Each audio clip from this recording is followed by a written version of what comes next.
Today we're going to be making some cinnamon sugar Pop-Tarts. First you want to go ahead and remove the bread from the bread. Tuki really wants some bread, so I'll give her some. To prepare your bread, you want to go ahead and wash it. We're going to wash ours with some egg. Perfect. For the filling, we're using healthy sugar, some cinnamon, mix-a-lardo. After your sandwich is clean, add sand on one side and peanut butter. It's the wrong side.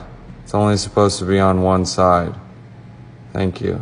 Add your peanut butter on the other side. Next, you want to seal it up. Sometimes it falls apart, so I'm going to double seal it. Perfect. Get it, Brenda. Some yum yum, some pow pow, some cinnamon, mix-a-lardo. It should look like slobber. Perfect.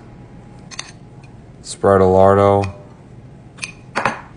Done. Taste test.